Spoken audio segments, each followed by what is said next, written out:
Hey y'all, how you doing? This is Roland Webb with the Ordinary Investor, here to talk to you today about interest rates. I know we're hearing all of the buzz about interest rates and inverted yield curves and all this other stuff, but I just wanted to kind of break down, in my opinion, what's going on.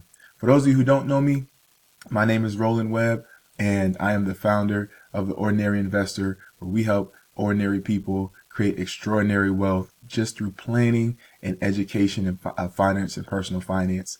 So welcome, and let's talk about these interest rates. So as we know, that interest rates have been at an all-time low, and there's been a lot of buzz about recession and inverted yield curves, and what does this all mean?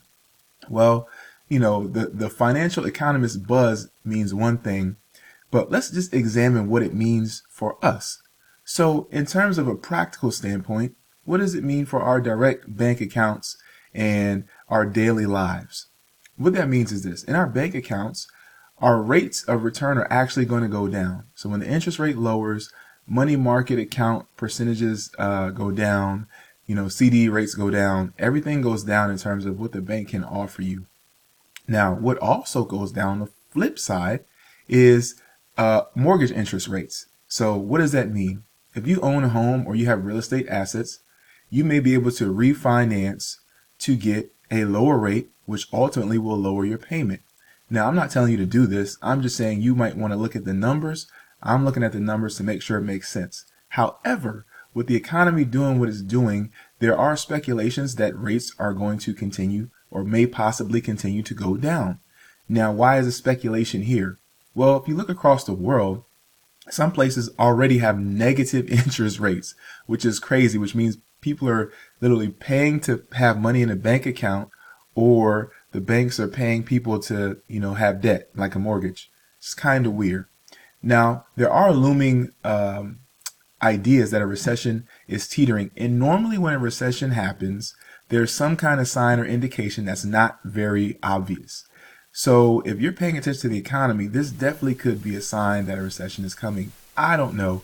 I'm not saying one way or the other. What I'm saying is that you may want to start preparing, because this is quite a bit of a weird sign that debt is getting cheap. I mean, is the U.S. trying to pay off their debt, get the debt rate lower so they can actually pay off debt? I don't know. But what I know in the meantime is I can take advantage of what's going on right now by lowering my most expensive bill, which is my mortgage, by potentially refinancing and make sure that I'm in a position to have my income stretch further. So what does that mean? Typically, the rule of thumb is like 1 percentage point is worth the cost of refinancing, but you have to determine that for yourself and run your own numbers. Okay, so I'm not really in a rush to get to what's going on with the interest rates, because they are anticipating more rate cuts. There are some things that I'm going to be able to control, and there's some things that I'm not going to be able to control. So I can control if I maybe refinance my debt to a lower rate. I cannot control what happens to the world economy and to the U.S. economy. So what we're trying to do here is prepare for what may happen in the future to the best of our ability. Some things you can do or prepare for, but some things are just pretty unavoidable. So I just wanted to talk about interest rates because there's a lot of confusion. Typically, a yield curve inversion, or what you're hearing, the yield curve inversion, is when a shorter term bond rate is actually a better rate or a higher rate than a longer term bond rate. For example, a 2-year versus a 10-year.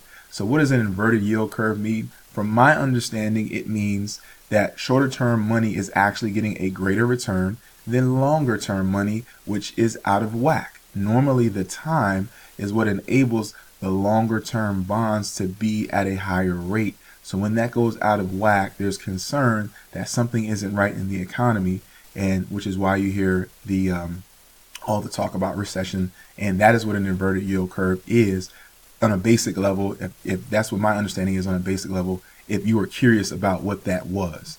So this is Roland Webb with the Ordinary Investor. Just wanted to share a quick idea of what is going on with the interest rates today. I don't know what it all means, but there are little signals, and this definitely could be one, but I'm going to prepare and take advantage while I can. So if you are an asset owner in terms of real estate, or you have a mortgage, This is a great example of how owning assets, you can kind of control them a little bit. You can't really control a whole lot in the stock market if a recession comes unless you have a specific knowledge of options and how you can prevent that. Otherwise, you're just going to have to ride the roller coaster with the market. So the interest rates are at all-time lows. You know, it's an opportunity to take advantage of that, but it's also a signal that something is a little out of whack. Okay, this is Roland Webb with the Ordinary Investor. This is my take on the interest rates right now and what we can do about them and things to think about. Again, I'm not asking or telling you to do anything. I'm asking you just to think about what is happening and what you can do to put yourself in a better wealth position. This is Roland Webb. Take care.